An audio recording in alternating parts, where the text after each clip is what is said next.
All right. All right, we'll have a hard start, 6:30. If someone comes in, that's fine. Any opening comments? You good? Should we roll? Go ahead, you're good. All right, we'll roll. Greetings, pleasure. Boy, I'm glad to see this number of people here. This is very exciting. My name is Mike Hughes. I'm excited to have this opportunity to be in front of you and present the opportunity. You probably got a little bit with some handouts and a little bit through messages, but we just want to go ground level and I want to cover and have every question answered and everyone feeling pretty good about our direction and vector, because I'm feeling really good about some things that might be ahead of us. We're talking really about, it's traditionally called strength and conditioning, but can everyone hear me okay? We got good? Okay. And everyone got a handout right here? You can need to scan this for another handout. Just go ahead. But we're really talking about what traditionally has been called strength and conditioning, but it's a little bit better put as strength, power, speed, and agility, just to be a little bit more specific on that. The deliverable, what we really are thinking about implementing and what makes the most sense and what works broad-based is Monday, Wednesday, Friday. Right now, we're talking Monday, Wednesday, Friday in the morning training. 50 minutes, high and tight. Not just burning calories, like running around burning calories, but really, really focused, proper, tried and true, straight out, just normal lifting, all right? And I'll touch base on that quite a bit more, okay? Just to give a little more background and okay, why are you here? Like where'd you come from or whatever, Mike? I'm Laura Fox's brother, and Violet Ellen's uncle. Their mean uncle, one that's disciplinarian.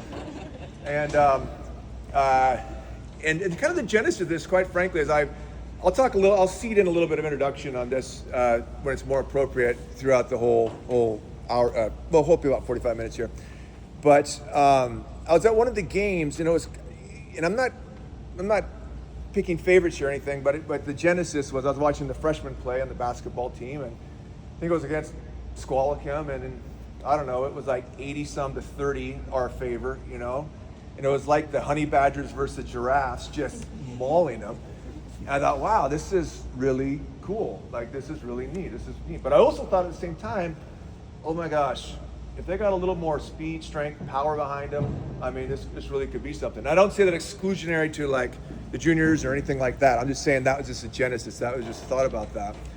And I have a little bit of background on here, which I want to touch on. Just why it's a passion of mine, and I think why I would be in a really good position to bring your young one into success. All right. But starting out here, let's just start real foundation, okay, about what we want to achieve. Because if we go down to those pillars, like you can see in the handout, of strength, okay, power, speed, and agility. Let's just unpack that a little bit so we're all on the same page at a 10,000 foot level. Because all too often, people jump into one of those pillars and they get stuck, or they jump too far downstream on it and they don't really see their potential. It starts with strength. And let's just start a little bit of definition on this. We talk about strength. Let's just put it in context. You're talking about just a good old classic, say, squat, all right? So you have some load, you're not worried about velocity. It's like, how much force can you generate, like without respect to time, all right? What's that do? That builds muscle mass. You have total time under tension, about 50 seconds. You periodize that over weeks, but there's some science behind that a little bit, but it's pretty much strength. The problem is, some people get caught on strength. And if you get totally caught up just on strength, then you're always about your squat and powerlifting. It's cool, it's good, but that doesn't really build athleticism. You just got caught there, all right? And you're always walking around stiff, like, Captain Depends, and it's not really athletic, all right? So then the next layer, when you have strength, it comes to power. This is super important, power. Power, by definition, if you want to get technical here, is this force generated through a distance at speed. Classic definition of this is good old power cleans. All right, 1, 2, through, pop and drop. All right, power generation is the foundation, that intermediate step to speed. All right, because we're taking that force, you go a little lighter weight and such, but we're generating speed with the weight, power by definition. Important pillar to focus upon, all right? Next pillar upon that, once you have power, that's a foundation for when you actually get to speed. All right? It's particular development with your posterior chain, that's just your glutes, your lower back, your hamstrings, your calf. I mean, all muscles are important, but the dominant force of really looking at is posterior chain. All right? When I look at the football team, this and that, I just look at the legs, and then that's where I put my folding money on who's gonna win. All right? Particularly in the hindquarters. But when you get straight speed, that's great when you be a track runner, all right? All right, with all that explosion, the triple extension, and the running form, and particularly in the off season and the summer work, you have to translate that to agility. And agility is when you use tools like, it's basically agility is think of like, give a 10 by 10 box. Hey, how can I get to anywhere in that box as quickly as possible? All right, some of that's form, but a lot of it is raw horsepower. Just raw horsepower. So that's just the foundation of what we're talking about. The problem is when you get in season and you do a lot of sport, you do effectively a lot of agility work. Effectively a lot, right? And you don't only need to do a lot of agility like in season, we're talking in season training, but it's that strength and that power which has to be sustained. Okay? And has to be built upon. Now, a lot of times this is kind of considered off season, but really, and I'll interject my why I'm in this space a little bit more here in a bit, but it's really more about it's more about hitting the workouts throughout in season, all right? And this is what really excites me, okay? Because for this program to be implemented, like it is, and this isn't unique, like some of the programs like Royal and other coaches I know, the guys I play football with, like, there's programs that just have it in place, and there's places where it just doesn't quite get traction. And it takes a trinity to get traction here, all right? And this is kind of why I'm doing this, because the trinity is here. So this is really easy to be successful in a volunteer basis, you know? And spend time with my nieces and all that good stuff, right? But, this is gonna be filmed, I guess. I better get in here. People who can't make it. Sorry, people. I'll watch it anyways, it's fine. But here's the trinity. The first starts off with the young athletes. There has to be some grit there. They have to really want it. There has to just be like, I'm a little hungry, you know? And I think I see that across the board. It doesn't have to be everyone. It doesn't have to be all the athletics, but it has to be a critical mass there. Secondly, there has to be a critical mass with the parents. Okay, parents are interesting creatures. I've coached a bit too. I mean, you know someone for 20 years and they're a parent, their head does a 380 around you, possessed, because it's their kid and they're, parents are whacked up. I point the finger, there's 3 pointed back at them, okay? But parents, it's a double-edged sword, but they have to be connected. They have to be like into this. They have to be willing to drive. They have to see the value in it. And I think we've seen that. Talk with coaches on this. I think that is present. That's a big element. Not every parent. Some are a little more disengaged and what have you, but it has to be a critical mass of that. And I think that's there. The third leg of that trinity is the leadership in the coaches and the athletic director. And this is a big problem in a lot of places, because a lot of places, believe it or not, they don't see the traction of doing this, right? That is not an issue here at Baker.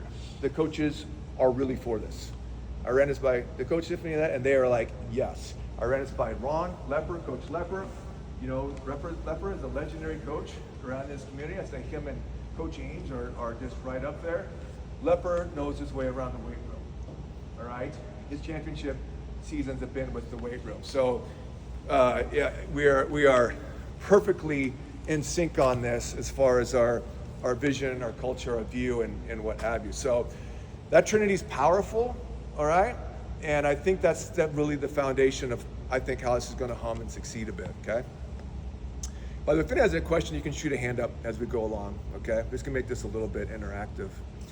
I do want to talk now just a little bit about, okay, the program. Okay, how does this jive? How does this work? And what I want to inject here right now actually is, well, let me think about on this, right? Well, in here, okay, number 4, if you're in your handout, let me just introduce myself just a little bit more, interject that before I go to this level here.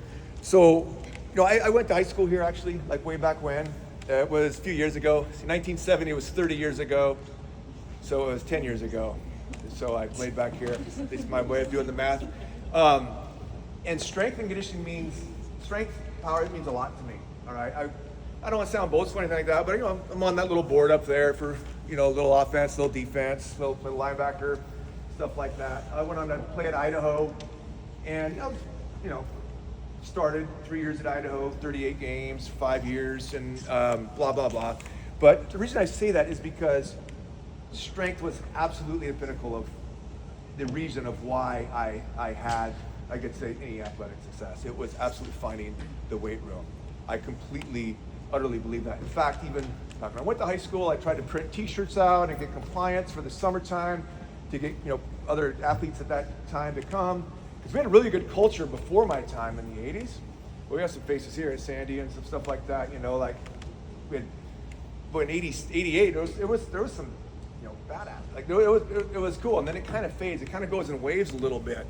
So, sometimes it hits and sometimes it doesn't. And I guess I feel like, okay, I kind of see a time where this is going to hit, because when I was done playing and such, and I volunteered a little bit, I'd say like in 2000, I think it was 2004, I saw Bob Ames at the border of all places, and he goes, hey, come by, blah, blah. Oh, sure, I've known him forever. And that was the year they won the state championships in football, okay? Meridian did. And I lifted all summer. I want to be clear on this, I had no contribution to their success. I'm not saying that because I was working out with them and such, and he wanted me to coach and stuff, but I saw it, is my point. All right, everyone showed up. It was cool culture. The music was banging in the morning. It was critical mass. Now it's football, but believe me, it's the same with female athletes. There's really no difference there. Okay, all right. I've also seen a lot of programs where it just hasn't really quite stuck. So, anyhow, a little bit note on that. Now, the next thing on this I just want to touch base on real quick is this bigger picture. This is kind of section 5. And this is pretty important, all right?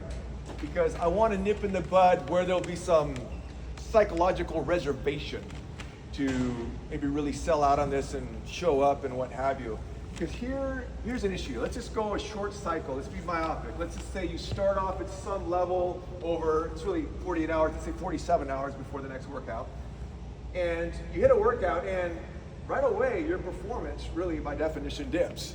Your glycogen depleted, your protein breakdown, you have, you're in a worse state for a little bit. You're neurologically depleted. But after about a little bit of time, okay, you're gonna come up, and hopefully you eat right, you sleep right, do all this. You're gonna recover, and you're gonna be a little bit higher. Now the problem is, this is a problem, and I'll say it's a problem across the board, like in other schools, but I'm finding that's not an issue here at Baker. Is that this dip right here is where coaches don't really get excited about any kind of weight training in season. And they just don't push it. It's a little bit of a NIMBY, not in my backyard, not my time, do it other times. And you can look in the handout on this, and this is what I want to put on the table. And a lot of athletes do too, like, I don't want my shot to screw up or something, I'm gonna have a game in 3 days or this or that. Okay, let's change the paradigm. Let's pull the focus back a little bit, and let's do this sawtooth curve over time. Like, let's think about weeks, months, years, the cycle. Let's say you just jump in, one random week here, and you're gonna have a workout. You might have a game or something in this day or a match or something, and you dip down a little bit. Well, what I put on the table is, look, even if you have a localized dip like this, in the grand scheme of kicking ass, but like in a grand scheme of just really getting after it, you are way above what you are, all right? So don't get too caught up and like I'm gonna get sore or what have you, and plus that kind of goes away and your body figures it out. First 2 weeks are always an adjustment, but I really want to imprint this concept, this upward slanting sawtooth curve. So any kind of resistance about growth during like an in-season is put to rest. Any questions on that or comments on that? Good. All right. Now, I want to talk a little bit about being a position for success here, because training, like getting after this, is it's not, like I said in the handout, 70% of success is showing up. And that is so bloody true in life. It's so mundane, but it is so true. If you just show up to whatever the heck you're doing, right? And just, you're gonna find good things. But to get to that space of showing up, it's interesting. The workout actually starts, if we start about 6:30, I think I'll get into these details later, but say 6:30, you really start planning and preparing for that workout about 7 o'clock the night before. Okay, 7 o'clock the night before. Because at 7 o'clock the night before, just get your stuff ready. All right, just get your clothes in. I know this is really mundane, but this is very practical. All right, have the water, just have the lunch, have that exercise socks, just have that bag, all that stuff. And this actually blows my mind, is how as humans we control our future behavior in the past. It's kind of a weird concept. Because I'll tell you a quick little side story, since I'm a little ahead of schedule. When I saw this psychiatrist, literally, in Burbank. I was getting on this stupid show, Top Shot, and History Channel and such. And you're down there for a week and all this, and you fill out these psych exams. And one of the questions, like, are you crazy? There's a big, 600 question Myers-Briggs thing, and I said, yes, this and that. And actually read it. And they go like, well, why are you crazy? I'm like, what? Okay, you read it? Okay. And the reason I thought I was, there's a lot of reasons, but the one I articulated was, well, I explained this to him. Hey, when I put my cardio stuff out in the morning, I'm 40% more likely to comply. And this blows my mind. Your former self will set up a behavior will set up an environment so your behavior is more conducive to what you want to be. It's a powerful concept if we think about it, but I just still think it's crazy. Like, why don't we just do it in the damn moment? Get up a little bit early, but it doesn't seem to work that way. All right, so we're crazy. Let's deal with it. All right, set it up in the morning. And your parents, all right, parents, you want to support your kid, you want to do it. All right, here's the thing: help them get a little bit that readiness. And also, this is a big thing: is just go to bed a little bit earlier. In the 1800s, the end of the 1800s, this whole notion of getting up early was not a big deal. If you really look historically, in the 1900s, a little thing happened, a little discovery, right?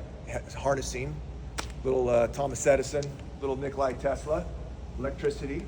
We get more lights, we get more stimulus, and all of a sudden, we just stay up a little bit, and we just turn that clock back a little bit, all right? You ever have the power go out, you tend to go to bed early and get up early and such. So what you can do to put yourself in a good position is just dim those lights, calm your energy, and go to bed, all right? The sleep is important. I'll talk about nutrition here in a bit too, but we're not talking about compromising sleep. This isn't a big deal, is what I want to say. This is a big deal, and this is not a big deal. It's not a big deal to do these little steps. It's not a big deal to show up here. It's not a big deal to hit the workout. It's not that big of a deal, but you know what? Over time, and the effect it has, and the collective effect, the individual effect, the habits, is a really big deal. Is a really big deal. But the execution is planning, like if you're a young athlete right here and you're kind of thinking like, oh my God, I got another thing on my plate, I got this already, that. One of my goals here is really put you at ease to think, hey, look, this training is literally fun. It's not a practice. And I'll touch base on that again before I close. This is your personal journey more than like a collective journey of a practice. What we're talking about is more your own personal growth on this. So you own the workouts, they don't own you. All right.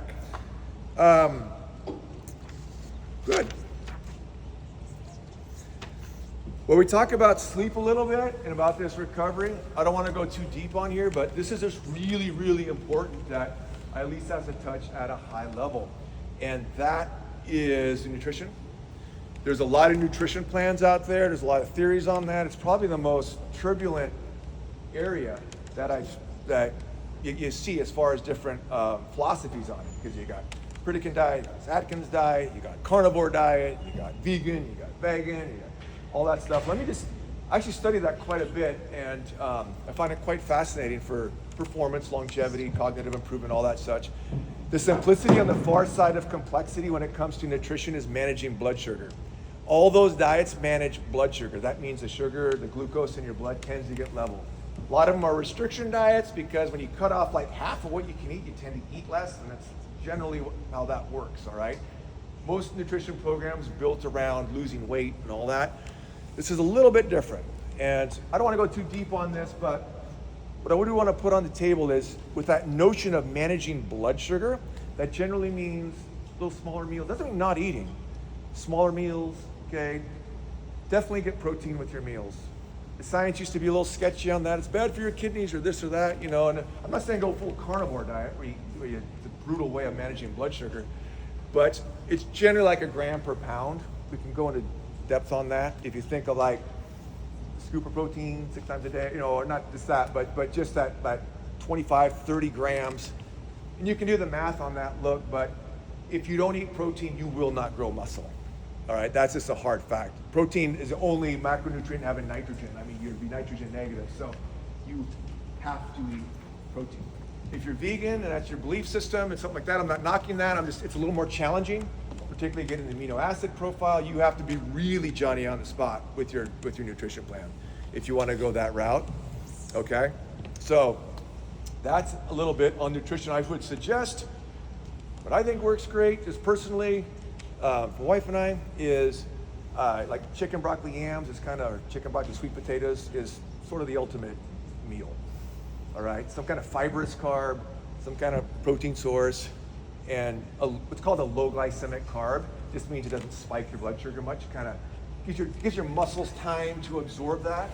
Get a little insulin in there. The insulin works with the protein kind of hand in hand and escorts it into the muscle cell. You get a spike. Big sugar plump, generally you get a huge insulin spike. It goes past the muscle cell. It's like going past a cool restaurant and it goes because it's full. And then it goes down to the bowling alley where it's all smoky and all that stuff. That's fat cell. Okay? So we want to be sort of low glycemic. You want to like this, but it's important. You have to eat. Okay? And just if there's any, I want to handle this lightly, but if there's any like in that space of like, you know, body image or things like that, you know, please feel free to reach out to just have some discussions. I have an open door on that because that really shouldn't be an issue. If anyone has, or any athlete, is just kind of, well, if anyone's concerned in that space too of, I don't want to get big. Like, well, you won't. You know what I mean? No one's going to get too big. Like, there's muscle and there's lipids, like there's fat. I've never, ever heard someone have too much lean muscle mass. You know, never, ever once, okay? So if there's any concern about lifting for bulk, you know, or anything like that, like I think we can put that to rest. Any questions on that? No. You're actually making it exciting for even the parents, I think. Yeah, the question I'm making it exciting for the parents. Yeah. I wish I was back in school. Yeah, Jeff. So what would your thoughts be on girls having an energy drink and nothing to eat before coming to work out? Oh, well, an energy drink I'm actually not a huge fan of. I mean, yeah, I'll do Red Bulls every now and then for fun. You know, I mean, you know, it's kind of cool, but that's more like nitrous for your gasoline. You know, you don't want to burn your whole, you don't want to run your engine on starter fluid, okay, or nitrous. You know, you got to have like the raw material. I'm okay. I don't want to go too deep into the nutrition stuff here, but you generally, if you can get a meal in and tolerate it, I say do it. If it's like a 50-minute workout and you get, it would behoove you to get some, like a shake actually, all right? I mean, Costco, 1 scoop, 20 grams protein, frozen fruit, okay, just maybe some blueberries and such for fun. If you want to go crazy, you put branched chain amino acids in there, but just keep it at that, and then down that, digest it, get it in. So because we're not really about, well, okay, this gets complicated. It used to be you do work out on a dry stomach to burn fat. That actually is proven not to work. It works inside the window, but over a 24-hour cycle with your whole hormonal axis system, it tends not to. So okay, I can go on and on about that stuff. I'd love to, but short answer is like eat food. Yeah, definitely. I'm for that. Yes, ladies, yes. or that. Perfect. All right. How am I doing on time here? Good. 6:55. You know, I'm going to do this. I'm going to decide, why don't we do this? Let's just,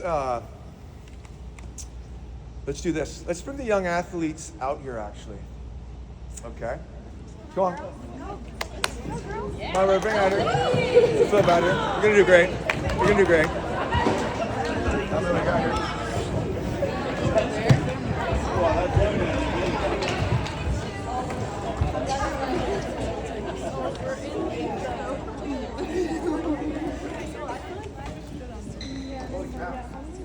All right, these are some numbers. Oh no.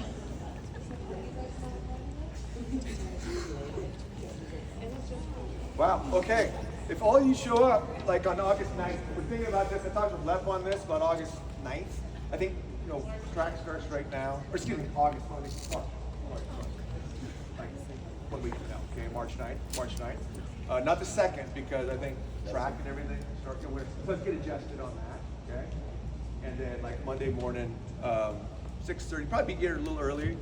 So logistically, there's 5 racks in there. The way this works pretty good is groups of small pods. So we'll do like small pods of 4 to 5. Probably 5. It's about 5 racks. And you generally work through 2 rotations. This isn't really like CrossFit or anything like that, but I am really stingy on time on this. When I went to Nook, I helped coach at Nooksack there, and it was pretty heavily involved in this. We brought this A3 Sports Brad Packer, and I learned a lot from him because he this is what he does. He's at Portland State right now, and what we do is, and this I'll talk with you all. What we do is when we do these pods, we're going to have like basically 4 or 5 stations depending on what people are in there. Okay, and we'll probably start on each squat. All right, and there'll be a main lift. So a big lift will just be squats. We'll start with that. And I'll talk a little bit more about the programming a little bit, okay? But we're gonna have someone up doing the main lift, and that'll be like squats. We'll do a little clinic on that right now. And then you're gonna have a spot. So that's 2 people right there, okay?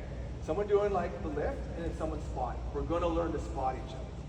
You have to learn to spot each other to overload and progress, and there's just a lot around it we're gonna talk about, okay? And then we'll have like 2 other little lifts, like planks and then calves. Okay, so everyone is busy, and we rotate around. Okay, all right. Does this kind of make sense to you? Guys, so I just want to give you a template so when you come in, there's some familiarity in this inside. Like, what are we doing? So we're more efficient. All right, because the first week, I want this to start with a lot of inertia. So you get a win out of it. So you kind of feel, wow, okay, that kind of works. All right. So this is what we're going to do. I want to just have a little bit of a clinic right now, just on the squat, all right? And I'm going to give some coaching points, and just go ahead and follow along with me best you can, and we'll just do what we can, all right? So first thing on this, let's just work on our stance. So just kind of like widen out a little bit, just a little bit, girls, okay?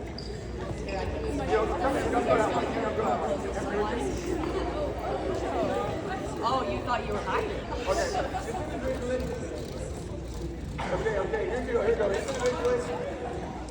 A little bit wider, point your toes out just a little bit, get your knees aligned with those feet. So your toes, for the purpose of the wide stance squat, is going to point out a little bit, all right? A little bit, all right? Now here's the coaching point I want to do. First motion, I want that sternum up.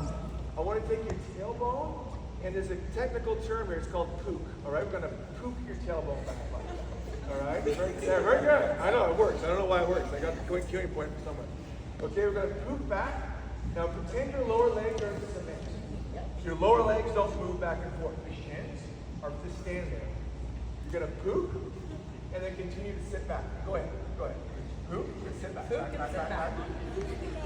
back a little bit. You're doing your heels, and that's okay. And now you're going to have hips through and chest up. Okay, my knees, I'm going to use your elbow a little bit. Okay, come in your body, please. All right, here we go. Go sideways. Okay, stand tall. Go on. Send your feet, send your feet, send your feet. Point your shoes out, your toes out. Excuse me. A little bit wider stance, please. A little bit wider, please. A little bit wider. There we go. Okay. The goal of this is to work your posterior chain. Okay.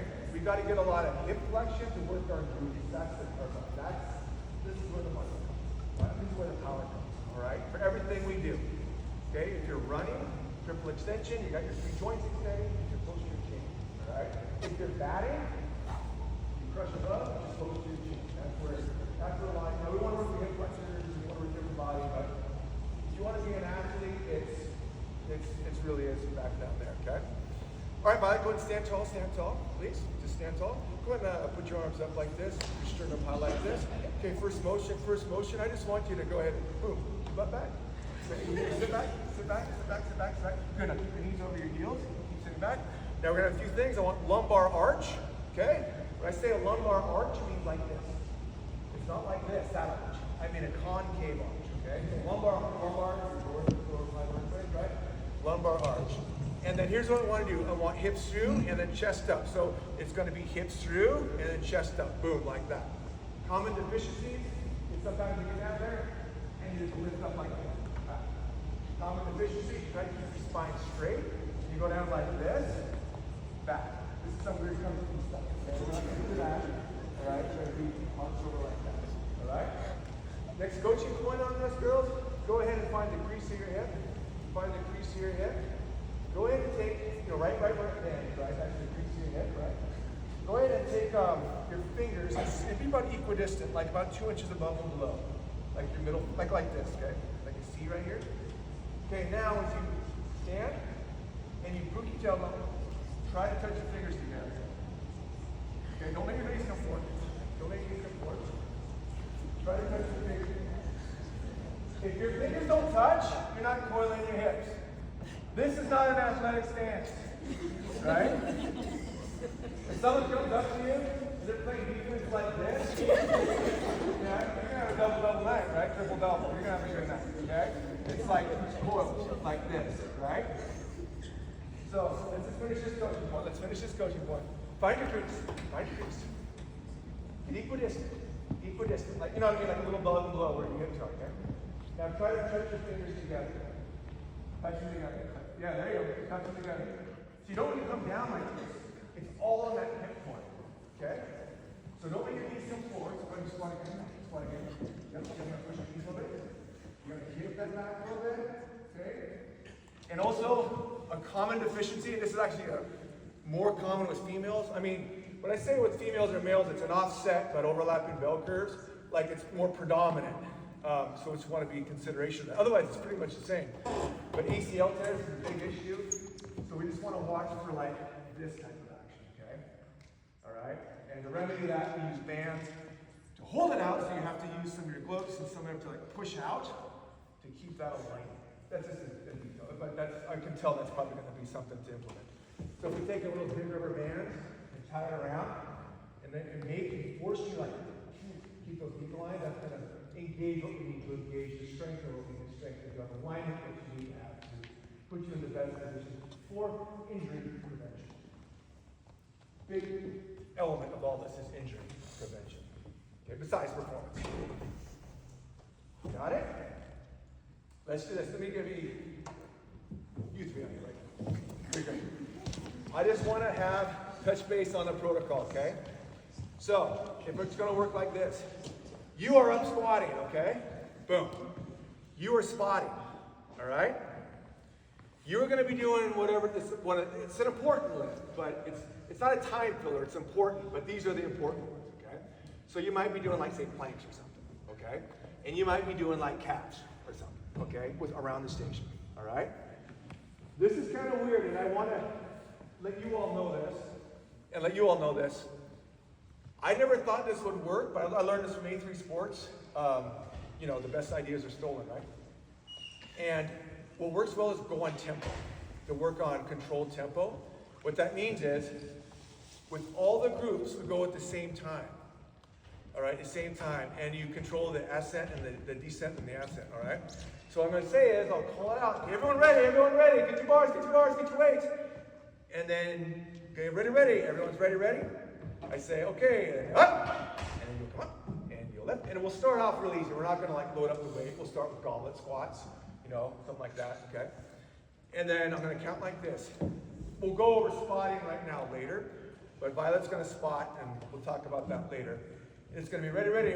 You're up. We're gonna go down, 2, 3, 4, up, boom, down. And it's gonna be everyone in unison, all right? We'll count off, we'll get 8.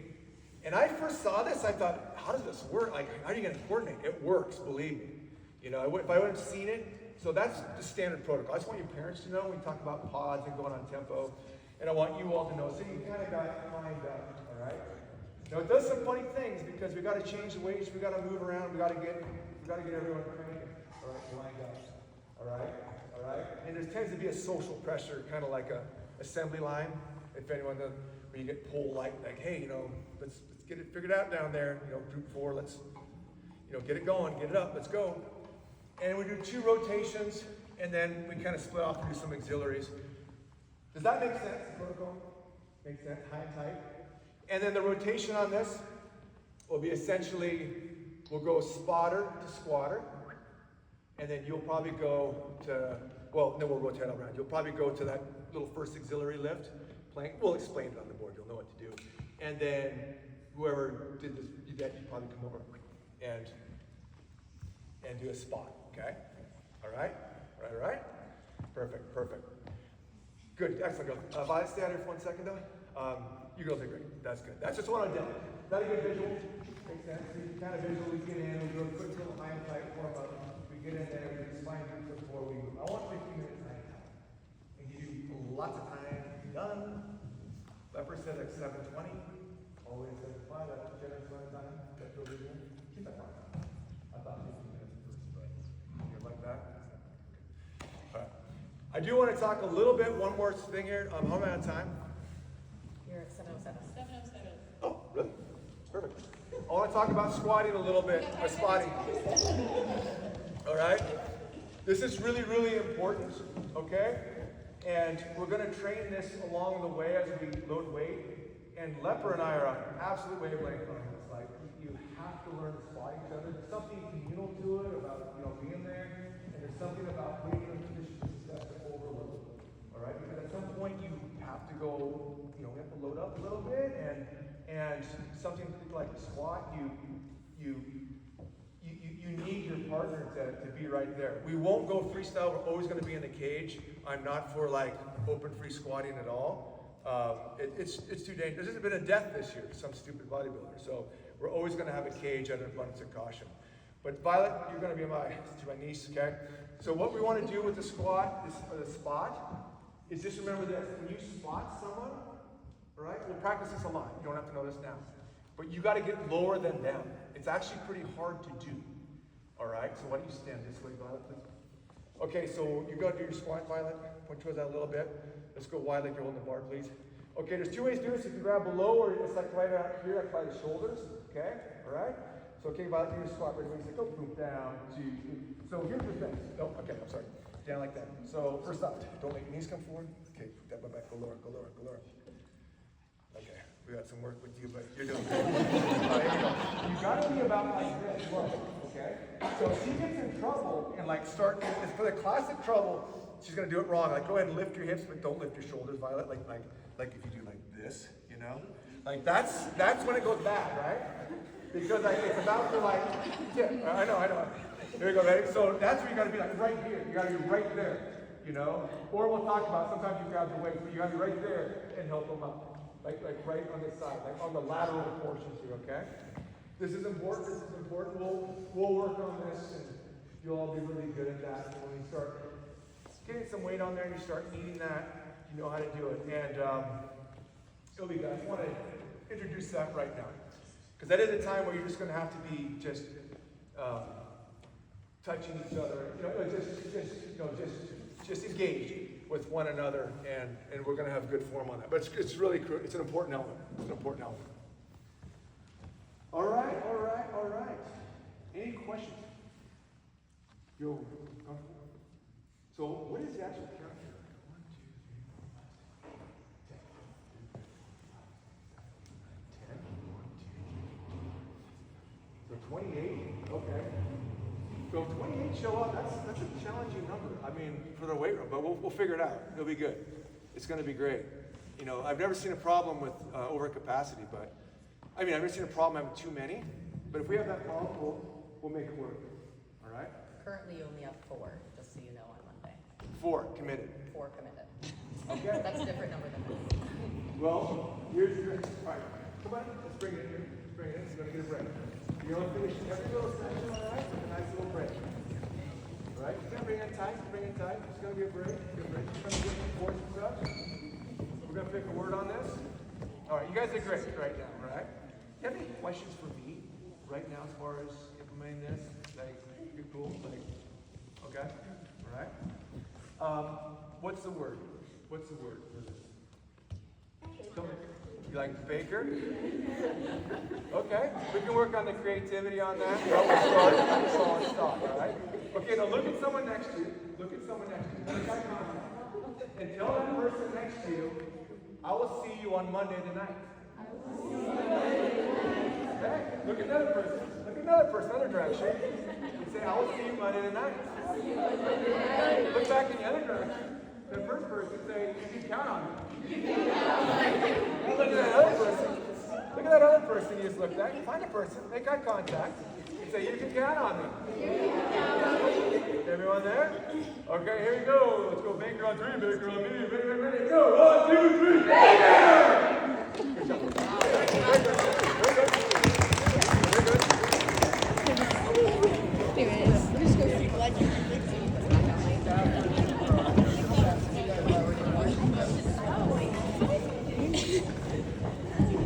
No, thanks.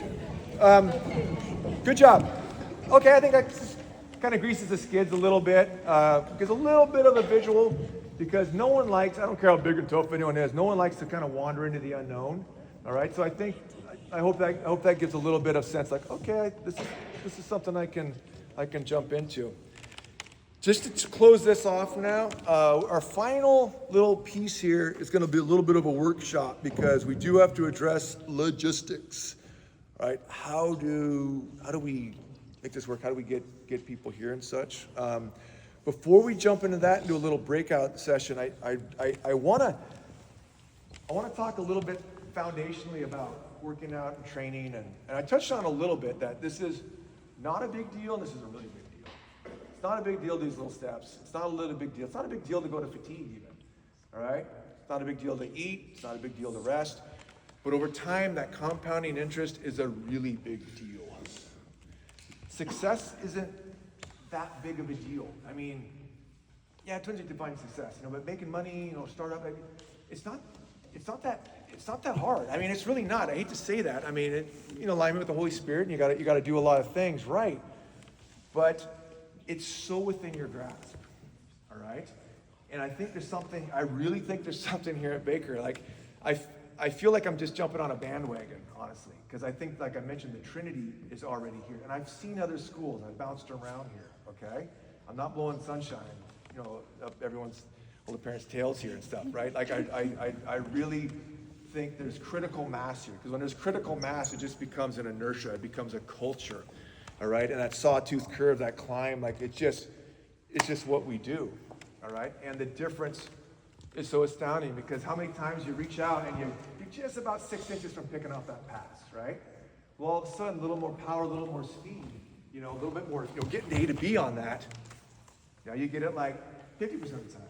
Now all your teammates get that 50% of the time. That inertia of extra raw horsepower is awesome, but it's also awesome just individually. And practice is more of a collective thing.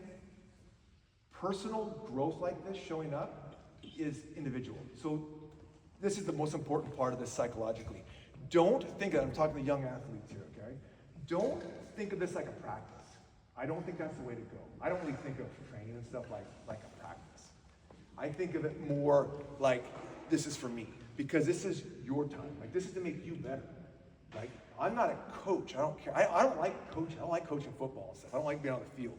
Because by August, when everyone shows up, the season's already set. Like my friend TJ says, it's Jimmy and Joe's, not X's and O's.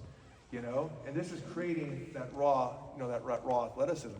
So here's the thing, like, show up, but don't make this own you either, all right? If you treat it like a practice, it's just gonna feel overbearing. Like if any one of you girls, like you get home at midnight from Friday Harbor or this or that, and oh my God, it's Tuesday, and Wednesday, and that. You know what? Don't show up. Sleep. I would rather you sleep and recover and rest, because it's not about breaking down. It's about getting the better part, all right? And I always figure that might be once every 2 weeks that you can't come, you know? Now don't make that decision in the morning, all right? Even if you didn't wind down or whatever, just suck it up and wake up and get it. There's that suck it up element for sure, okay? But if logistics are set, like I'm okay with that. The other thing on that, this is really important. I get it, life happens, all right? That, oh my God, it was late, and then the ice was on the car, and then this, and then I had to wait for my brother, and something. If you're late, just show up late. We'll figure it out, all right? Because you know, in this practice, you're late, the stress, you're in laps, and all this stuff. I don't care. You know, I mean, it's like, I don't want you to think that way, because that can happen. Like, oh, I didn't want to come, I didn't want to walk in late, feel stupid. Like, no, just get here. You know, I'll warm you up real quick with like the warm-ups in 20 seconds and get you in there. You know what I mean? I can warm you up I can get you synovial fluids going in 20 seconds, and you can jump right into it, all right? So I think that's important. I hope I communicated that psychological way of approaching it, because it has to be sustainable. This is not theory for me. You know, I've done, I still do it. This is how I've lived, and really it's kind of how I still live. And actually, just note for the parents too, the Trinity win, or a win for me, besides a little community give back, besides time with my nieces, so I'm not such a crummy uncle and all that, is also, I tend to work out. Like, this is a workout for me as well. You know, it's you just tend to like actually jump in and so I can check the box of my own workout. So it's kind of a no-cost thing. I'm excited to invest time on this. Before we do a breakout session, right now, this is kind of like a timeshare right now, right? This part, this is a timeshare cell, like where no one leaves before someone talks to you and says like, okay, what is your plan for showing up, all right? Sales is a contact sport, because we want to know the logistics plan, like, can you make it? And this gets a little bit tricky too, and I have this in the handout. If there's some driving and sharing, I'm bigger, and what has the biggest landmass out of everyone in the whole state? No, we're broad here, okay? So, and I don't know, are you okay with your kid driving with a 16-year-old bi-leg? Maybe not, I don't know. I know her mom drove, stuff like that. So I mean, there's some serious questions there, okay? So we've got to figure that out. We've got to be real. So there's a little bit of carpooling. I know I got some younger freshmen, and or if it's just something like you just can't hit everyone, just let's have conversations on that. Okay, I understand logistics is a big piece here. When it comes to summertime, there's a whole other set of conversations. Right now, we're just setting up for an end season. So that covers it. So the next chunk on this, right? Is there any questions before we sort of talk with you, engage with you, and talk about if it feasible works out to attack this? Any questions or comments from anyone? Any? Good stuff. Mike, should we cover the HEYA on this, or is that? Oh, why don't we talk communications? Yeah. And then why don't we have a little workshop session to talk about the travel logistics. When you talk about HEYA? Yeah. So I know for basketball and volleyball, we use an app called HEYA. We're able to put the schedule on there. You're able to put your attendance on there. You'll see any updates. Let's say it snowed and it's canceled for the day. You would get everything on there. You want to make sure to turn your alerts on. I don't believe soccer or softball use this as an app, but this is the only way we are communicating, because we're trying to streamline versus you being like, did we find that in Final Forms? Was that on Facebook Messenger or HEYA? This is how we communicate these openings. And then also put whether you're going or not. There's a lot of planning that's involved in this. I'm going to be in the mornings with him. I believe Tiffany will as well. We make plans. We plan for how many girls are going to be here. If there's only 4, we might do something different than if there's 12. So that's extremely helpful to get on that. I'll turn this around. I put the code on here. So HEJA, HEJA is the app. You need to download it. And then when you go on, there's a code. You plug in this code. You want to go in as a parent, and then you also want to have the player in there because, and I know some kids maybe don't have a phone. If you're a parent putting it in, just put yourself as the player so you get the alerts. Because sometimes we do like a team chat with just the young people. So make sure you have it in there. But this is how we will be communicating everything. If you have any questions, just let us know. But does anyone have any questions about the app, the Hey app? Yeah, do I go to set up a new team? No, I believe it's join a team. Is that the option? Join existing team. Yep. And then that would be the code, QM559613. And most of the girls, if you've played for me or Tiffany, you will know. If you're soccer, come and ask any of those questions. Good? Anything to add, Tiffany? Okay. And I just want to take this time to introduce my better half, Angie, at the end there. My better half. So like, she might volunteer a little bit here as well.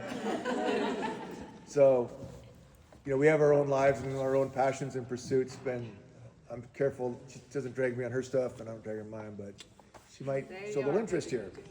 So she'll get the volunteer pack in and we'll make some good stuff happen here. Any questions? No questions at all? 6:30 you start lifting, Yeah, 6:30 hard start.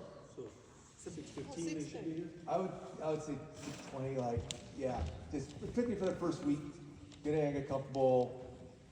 I'm not a fan of like these 10-minute warm-ups. To me, it's like 3 minutes.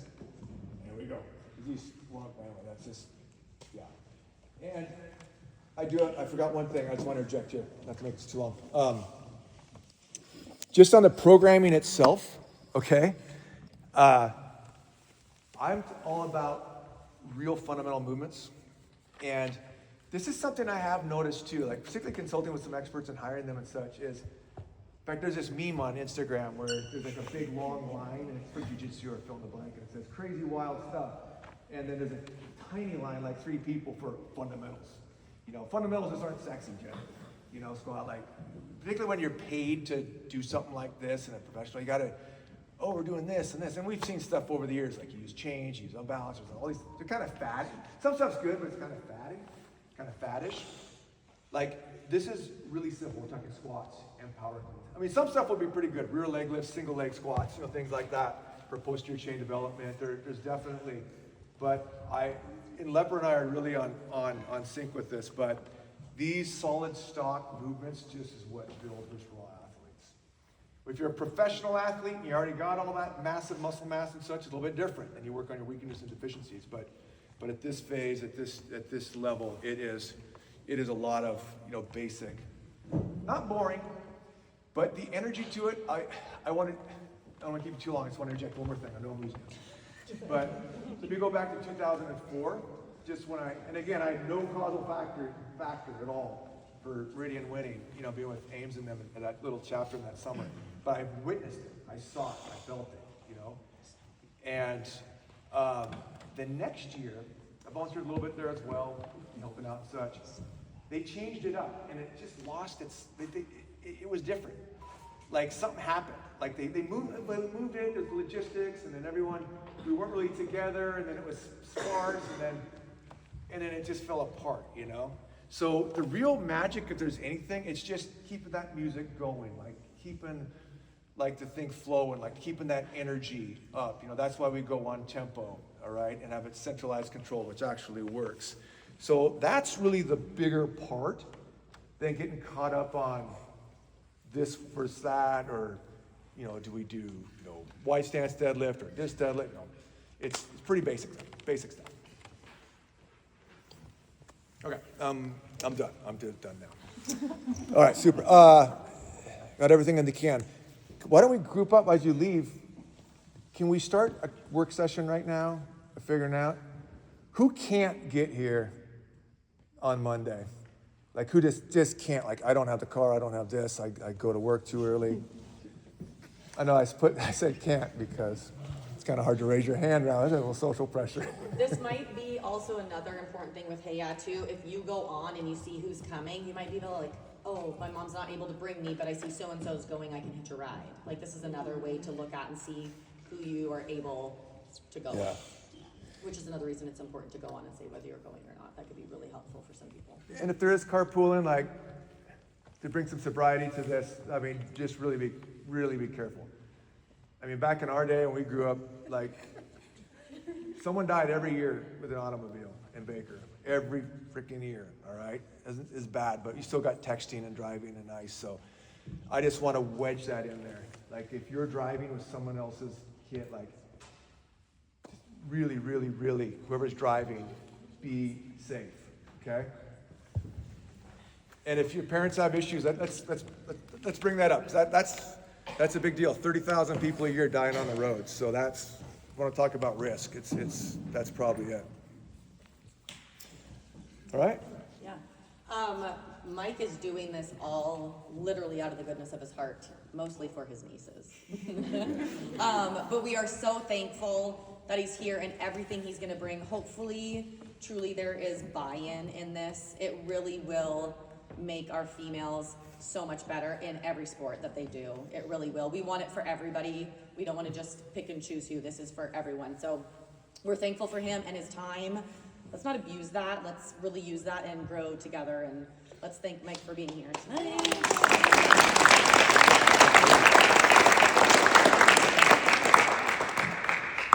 We're gonna set up we have open gym volleyball right now, so we'll get that going, but feel free to stay and ask questions, anything you have. If you have to figure out a ride, anything, please stay and ask it if you need. All right. So,